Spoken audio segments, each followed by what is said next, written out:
Hi hello friends, ಎಲ್ರಿಗೂ ನಮಸ್ಕಾರ. ಮತ್ತೊಮ್ಮೆ ಚುಕ್ಕಿ ಚೆಲುವು ಚಾನಲ್ಗೆ ನಿಮ್ಮೆಲ್ಲರಿಗೂ ಸ್ವಾಗತ.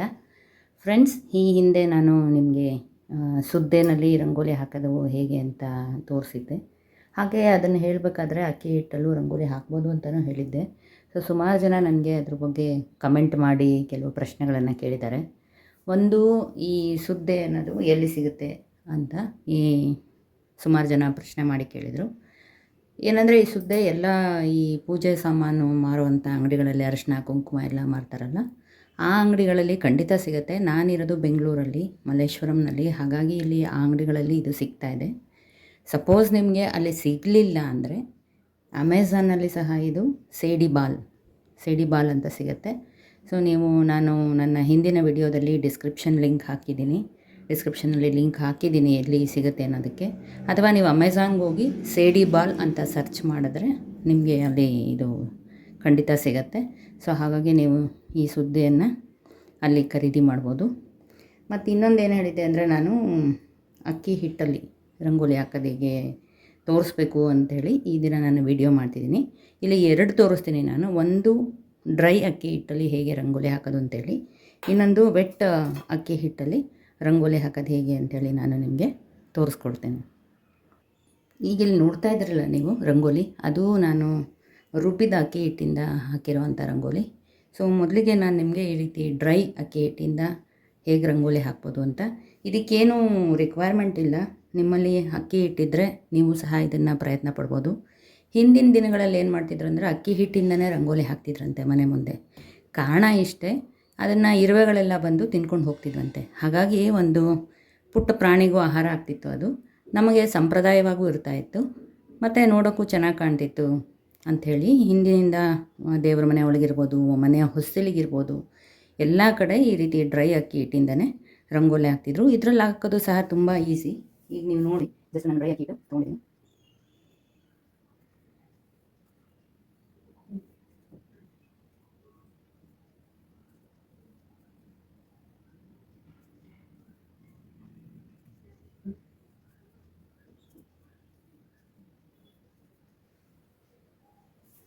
ನೋಡಿದ್ರಲ್ಲ, ಈಗ ಡ್ರೈ ಅಕ್ಕಿ ಹಿಟ್ಟಲ್ಲೂ ನಾನು ರಂಗೋಲಿ ಹಾಕಿದ್ದೀನಿ.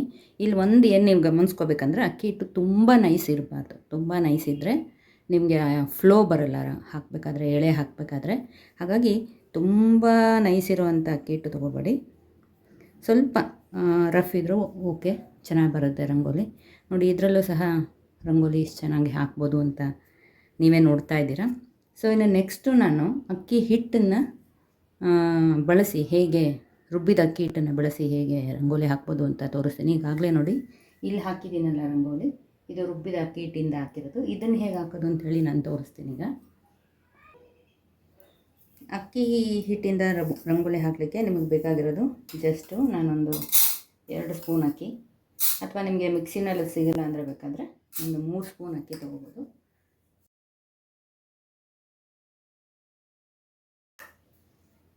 ಈ ಅಕ್ಕಿಯನ್ನು ನೀವು ಸ್ವಲ್ಪ ನೀರಿನಲ್ಲಿ ನೆನೆಸಿಟ್ಬಿಡಿ.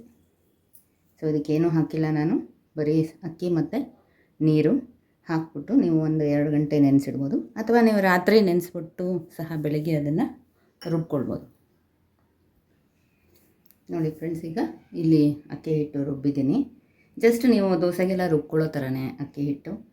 ಏನಂದರೆ, ಸ್ವಲ್ಪ ನುಣ್ಣಗೆ ರುಬ್ಕೊಂಡ್ರೆ ಚೆನ್ನಾಗಿರುತ್ತೆ, ಹಾಕಲಿಕ್ಕೆ ನಮಗೆ ಈಸಿ ಆಗುತ್ತೆ. ಇವಾಗ ಇದನ್ನು ನೀವು ಎಷ್ಟು ತೆಳ್ಳಗೆ ಬೇಕೋ ಅಷ್ಟು ತೆಳ್ಳಗೆ ಮಾಡಿಕೊಂಡು ರಂಗೋಲಿಗೆ ನಮಗೆ ಕನ್ಸಿಸ್ಟೆನ್ಸಿ ಬೇಕಾಗುತ್ತೆ, ಯಾಕೆಂದರೆ ಎಳೆ ಬರಬೇಕಲ್ಲ. ಹಾಗಾಗಿ ಅದಕ್ಕೆ ನಾನು ಏನು ಮಾಡಿದ್ದೀನಿ, ಈ ರೀತಿ ನೋಡಿ ಒಂದು ಸ್ವಲ್ಪ ಹಿಟ್ಟು ಕಲಿಸ್ಕೊಂಡಿದ್ದೀನಿ. ಇಲ್ಲಿ ಸ್ವಲ್ಪ ಎಷ್ಟು ಬೇಕೋ ಅಷ್ಟು, ಒಂದು ರಂಗೋಲಿಗೆ ಹಾಕೋ ಅಷ್ಟು. ಇದಕ್ಕೆ ನೀವು ಈ ರೀತಿ ಒಂದು ಬಟ್ಟೆಯನ್ನು ಉಪಯೋಗಿಸ್ಬೋದು, ಅಥವಾ ಹತ್ತಿಯನ್ನು ಸಹ ಉಪಯೋಗಿಸ್ಬೋದು. ಬೇಕಾಗಿರೋದಿಷ್ಟೇ ನಿಮಗೆ. ಒಂದು ಚಿಕ್ಕ ಪೀಸ್ ಕಾಟನ್ ಕ್ಲಾತ್, ಒಂದು ಸಣ್ಣ ಕಾಟನ್ ಕ್ಲಾತ್ ತೊಗೊಂಡಿದ್ದೀನಿ. ಇದನ್ನು ಜಸ್ಟ್ ನೀವು ಹಿಂಗೆ ಮಾಡಿ ಉಂಡೆ ಥರ ಮಾಡಿಕೊಂಡ್ರೆ ಈ ಥರ ಬರುತ್ತೆ. ನೋಡಿ, ಇಲ್ಲಿ ನಾನು ಮಾಡ್ಕೊಂಡಿದ್ದೀನಿ ಆಲ್ರೆಡಿ. ಅದನ್ನು ಈ ಬೌಲಲ್ಲಿ ಹಾಕ್ಕೊಂಡಿದ್ದೀನಿ. ಈಗ ನಾನು ಹೇಗೆ ರಂಗೋಲಿ ಹಾಕೋದು ಅಂತ ಇದರಲ್ಲಿ ತೋರಿಸ್ತೀನಿ. ಅಷ್ಟು ತೆಳ್ಳಗೆ ಈ ಥರ ಬಟ್ಟೆನ ಹತ್ಕೋಬೇಕು. ಈ ಥರ ಬಟ್ಟೆನ ಕೈಲಿ ಹಿಡ್ಕೊಂಡು ನಾವು ಈ ಥರ ಪ್ರೆಸ್ ಮಾಡ್ತಾ ಹೋದರೆ ಅದು ಲಿಕ್ವಿಡ್ ಬರ್ತಾ ಹೋಗುತ್ತೆ. ನಮ್ಗೆ ಎಷ್ಟು ಬೇಕೋ ಅಷ್ಟು ಲಿಕ್ವಿಡ್ನ ನಾವು ಪ್ರೆಸ್ ಮಾಡ್ಕೋಬೇಕು. ಮೊದಲು ನಾನು ಈ ಥರ ಹಿಡ್ಕೊಂಡು ಈ ಫಿಂಗರನ್ನು ನಾನು ಉಪಯೋಗಿಸ್ಬೇಕು. ಜನರಲಿ ಹೀಗೆ ರಂಗೋಲಿ ಹಾಕ್ತಾರೆ, ಹೀಗೆ ಹಾಕ್ಕೊಂಡು ಹೋಗ್ತಾರೆ. ಇಲ್ಲಿ ನೀವು ನೋಡಿದ್ರೆ ಗೊತ್ತಾಗತ್ತೆ. ಸೊ ಈಗ ಆಲ್ರೆಡಿ ನಾನು ಹಾಕಿದ್ದೀನಲ್ಲ, ಇಲ್ಲೇ ಕಂಟಿನ್ಯೂ ಮಾಡ್ತೀನಿ ನಾನು. ನೋಡಿ ಈ ಥರ ಎಳೆ ಬರ್ತಾ ಆಗುತ್ತೆ. ಬಟ್ಟೆನ ಪ್ರೆಸ್ ಮಾಡ್ತಾ ಇರಬೇಕು, ಅವಾಗ ಲಿಕ್ವಿಡ್ ಬರ್ತಾ ಇರುತ್ತೆ. ಅದು ಖಾಲಿ ಆದಾಗ ಮತ್ತೆ ನೀವು ಹಾಕ್ಕೊಳ್ಳಿ. ಮತ್ತು ಈ ಥರ ರಿಂಗ್ ಫಿಂಗರ್ ಇರುತ್ತಲ್ಲ, ರಿಂಗ್ ಫಿಂಗರಲ್ಲಿ ಈ ಥರ ನಾವು ಎಳೆಗಳನ್ನು ಎಷ್ಟು ಯಾವ ರೀತಿ ಡಿಸೈನ್ ಬೇಕಾದ್ರೆ ನಾವು ಹಾಕೋತಾ ಹೋಗ್ಬೋದು. ನೋಡಿ ಫ್ರೆಂಡ್ಸ್, ಒಂದು ಈ ಥರ ಬಟ್ಟೆನಾದರೂ ಉಪಯೋಗಿಸಿ, ಅಥವಾ ಈ ಥರ ಕಾಟನ್ ತೊಗೊಂಡಾದರೂ ಕಾಟನನ್ನು ಅದ್ಬಿಟ್ಟು ಅದರಲ್ಲಿ ರಂಗೋಲಿ ಹಾಕ್ತಾ ಹೋಗ್ಬೋದು. ಈಗ ಒಂದೇನೆಂದರೆ ಈ ರಂಗೋಲಿ ಒಣಗೋಕ್ಕೆ ಸ್ವಲ್ಪ ಟೈಮ್ ತಗೊಳುತ್ತೆ. ಅಂದರೆ ಆಚೆ ಕಡೆ ನೀವು ಸಿಮೆಂಟ್ ಮೇಲೆ ಹಾಕಿದ್ರೆ ಅಥವಾ ಹೊರಗಡೆ ಇದು ಮನೆಯಿಂದ ಆಚೆ ನೀವು ರಂಗೋಲಿ ಹಾಕಿದಾಗ ಗಾಳಿ ಇರುತ್ತೆ. ನಾನಿಲ್ಲಿ ಗ್ರಾನೈಟ್ ಮೇಲೆ ಹಾಕ್ತಿರೋದ್ರಿಂದ ಸ್ವಲ್ಪ ಒಣಗಲಿಕ್ಕೆ ಟೈಮ್ ತಗೊಳುತ್ತೆ. ಮತ್ತು ಇದು ತುಂಬ ಬೆಳ್ಳಗೆ ಬರುತ್ತೆ ಹಾಕಿದ್ರೆ. ನೋಡಿ ಈಗೆಲ್ಲ ಹಾಕ್ತೀನಿ ನಾನು. ಚುಕ್ಕಿನೂ ಅಷ್ಟೇ ಆರಾಮಾಗಿ ಇಟ್ಕೋಬೋದು ನೀವು. ಸೊ ಏನಾದರೂ ಬರೀರಿ ಪರವಾಗಿಲ್ಲ, ನಿಮ್ಮ ಗೊತ್ತಿರೋವಂಥ ರಂಗೋಲಿ. ಸೊ ಒಂದು ಬಟ್ಟೆನ ಪ್ರೆಸ್ ಮಾಡ್ತಾಯಿದ್ರೆ ಆರಾಮಾಗಿ ಲಿಕ್ವಿಡ್ ಬರ್ತಿರುತ್ತೆ. ಇದರಿಂದ ನೀವು ಬಾರ್ಡ್ರ್ಗಳನ್ನು ಹಾಕ್ಬೋದು. ಈಗ ಒಂದು ಬಾರ್ಡ್ರ್ ಹಾಕ್ತೀನಿ ನಾನು.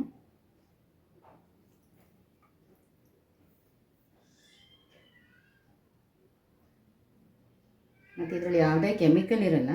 ಸೊ ಹಾಗಾಗಿ ದೇವರ ಮನೆಗಳಲ್ಲಿ, ದೇವರ ಮನೆ ಮುಂದೆ ಉಪಯೋಗಿಸುವಂಥ ಪೀಠದ ಮೇಲೆ ಎಲ್ಲನೂ ಇದೇ ರೀತಿ ರಂಗೋಲಿಗಳನ್ನು ಹಾಕ್ಕೊಂಡ್ರೆ ಚೆನ್ನಾಗಿರುತ್ತೆ.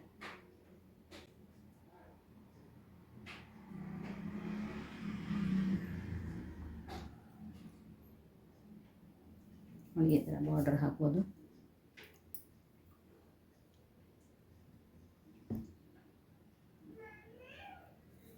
ಇನ್ನೂ ಹೆಚ್ಚಿನ ರಂಗೋಲಿಗಳನ್ನು ನೀವು ಹಾಕೋಕ್ಕೆ ಇಷ್ಟಪಟ್ಟರೆ ಈ ಥರ ಒಂದು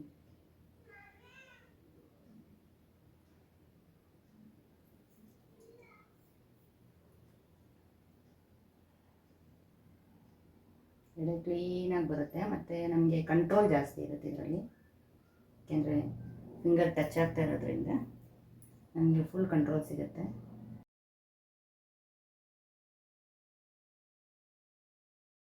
ಇಲ್ಲಿ ಡಿಸೈನ್ ಮಾಡ್ತೇನೆ ನಾನು. ಯಾವ ಥರ ಪ್ಯಾಟ್ರನ್ ಬೇಕಾದರೂ ನಾವು ಹಾಕ್ಕೋಬೇಕು. ಸ್ವಲ್ಪ ನೈಸ್ ಸರ್ಫೇಸ್ ಇದ್ದರೆ ಒಳ್ಳೆಯದು, ಏಕೆಂದರೆ ನಾವು ಬೆರಳಲ್ಲಿ ಹಾಕೋದ್ರಿಂದ ಬೆರಳಿಗೆ ಸ್ವಲ್ಪ ತರ್ಚದಂಗೆ ಆಗುತ್ತೆ. ಅದರಿಂದ ನೈಸ್ ಇದ್ದರೆ, ನೈಸ್ ಸಿಮೆಂಟ್ ಇದ್ದರೆ, ಅಥವಾ ಉದ್ದ ಮರದ ಮಣೆಗಳ ಮೇಲೆ, ಗ್ರಾನೈಟ್ ಮೇಲೆ, ಹೊಸಲ್ ಮೇಲೆ, ಇದ್ರ ಮೇಲೆಲ್ಲ ನಾವು ರಂಗೋಲಿಯನ್ನು ಹಾಕ್ತಾ ಹೋಗ್ಬೋದು. ಜಸ್ಟ್ ಯಾವ ಥರ ಬೇಕಾದರೂ ಡಿಸೈನ್ ಮಾಡ್ಕೊಂಡು.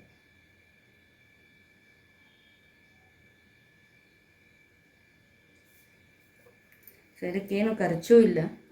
ಜಸ್ಟ್ ನಿಮಗೊಂದು ಬೇಕಾಗಿರೋದು 1-2 ಚಮಚ ಅಕ್ಕಿ ಅಷ್ಟೇ ಬೇಕಾಗಿರೋದು. ಅದು ಬಿಟ್ಟರೆ ನಿಮಗೆ ಸ್ವಲ್ಪ ಬಟ್ಟೆ ಅಥವಾ ಹತ್ತಿ. ಸೊ ತುಂಬ ಕಡಿಮೆ ಖರ್ಚಲ್ಲಿ ತುಂಬ ಸಾಂಪ್ರದಾಯಿಕವಾದ ರಂಗೋಲಿಯನ್ನು ನಾವು ಹಾಕ್ಬೋದು.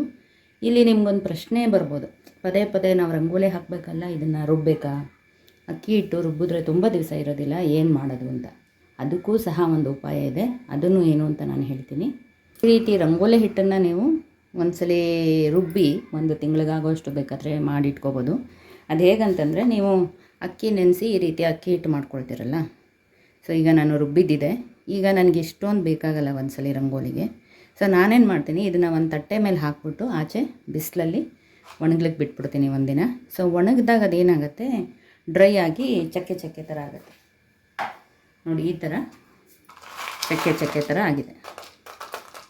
ಸೊ ಇದು ಜಸ್ಟು ನಾನು ಅಕ್ಕಿನ ರುಬ್ಬಿಟ್ಟು ಏನು ಉಳಿದಿತ್ತು ಅದನ್ನು ಒಂದು ತಟ್ಟೆ ಮೇಲೆ ಹಾಕಿ ಈ ಥರ ಒಣಗಿದೆ. ಅದು ಚಕ್ಕೆ ಚಕ್ಕೆ ಥರ ಆಗಿದೆ. ಇದನ್ನು ನಾವು ಒಂದು ಡಬ್ಬದಲ್ಲಿ ಹಾಕಿಟ್ಕೋಬೋದು. ಅಥವಾ ನಿಮ್ಮ ಮನೇಲಿ ಏನಾದರೂ ನೀರು ದೋಸೆ ಮಾಡುವಂಥ ಅಭ್ಯಾಸ ಇದ್ದರೆ, ಸೊ ನೀರು ದೋಸೆಗೂ ನಾವು ಬರೀ ಅಕ್ಕಿ ಹಾಕಿ ರುಬ್ಬಿರ್ತೀವಿ. ಸೊ ನೀರು ದೋಸೆ ಮಾಡಿ ಏನಾದರೂ ಹಿಟ್ಟು ಉಳಿದ್ರೆ ನೀವು ಅದನ್ನು ಇದೇ ಥರ ಮಾಡಿಟ್ಕೋಬೋದು. ನೋಡಿ ಎಷ್ಟು ನಿಮಗೆ ಈಸಿ ಅನಿಸುತ್ತೆ. ಈಗ ಇದನ್ನು ನಾವು ಇಟ್ಟಾಗ ನಮ್ಗೆ ಯಾವಾಗ ರಂಗೋಲಿ ಬೇಕೋ ಆವಾಗ ಜಸ್ಟ್ ಇದನ್ನು ತಗೊಂಡು, ನೋಡಿ ನಾನು ಜಸ್ಟು ಎಷ್ಟು ಬೇಕೋ ಅಷ್ಟು ತಗೊಂಡು ಒಂದು ಬಟ್ಲಿಗೆ ಹಾಕ್ಕೊಳ್ತೀನಿ. ಸೊ ಈಗ ನನಗೆ ರಂಗೋಲಿಗೆ ಎಷ್ಟು ಸಾಕಂದರೆ ಇಷ್ಟು ತೊಗೊಂಡು ಇದಕ್ಕೆ ನೀರು ಹಾಕಿ ಕಲಿಸ್ಕೊಂಡ್ರೆ ಈಸಿಯಾಗಿ ಅದು ಕರಗತ್ತೆ. ನೋಡಿ ಈ ಥರ ಸ್ವಲ್ಪ ನೀರು ಹಾಕ್ಬಿಟ್ರೆ ನಿಮ್ಗದು ಪೇಸ್ಟ್ ಆಗುತ್ತೆ. ಏಕೆಂದರೆ ಅಕ್ಕಿ ಅದು ಏನು ಸ್ವಲ್ಪ ಗಟ್ಟಿ ಇದೆ, ನೀರು ಹಾಕೋಣ. ನೋಡಿ ಇದು ಈಸಿಯಾಗಿ ಈಗ ಅಕ್ಕಿ ಹಿಟ್ಟಿನ ರಂಗೋಲಿಗೆ ರೆಡಿ ಆಯಿತು. ಸೊ ಇದಕ್ಕೂ ಅಷ್ಟೇ ನೀವೇನು ಮಾಡಬೇಕು, ಒಂಚೂರು ಬಟ್ಟೆ ತೊಗೊಂಡು ನೋಡಿ ಅದೇ ಬಟ್ಟೆಯನ್ನು ನಾನು ಉಪಯೋಗಿಸ್ತಾ ಇದ್ದೀನಿ. ಈಗ ತಾನೇ ನಾನು ಕಲಿಸ್ಕೊಂಡಿದ್ದು ಹಿಟ್ಟಿದು. ಸೊ ಇದರಲ್ಲೂ ಸಹ ನಾನೀಗ ರಂಗೋಲಿಗಳನ್ನು ಹಾಕ್ಬೋದು. ಅಂದರೆ ನಮಗೆ ಬೇಕಾದಾಗ ಎಷ್ಟು ಬೇಕೋ ಅಷ್ಟು.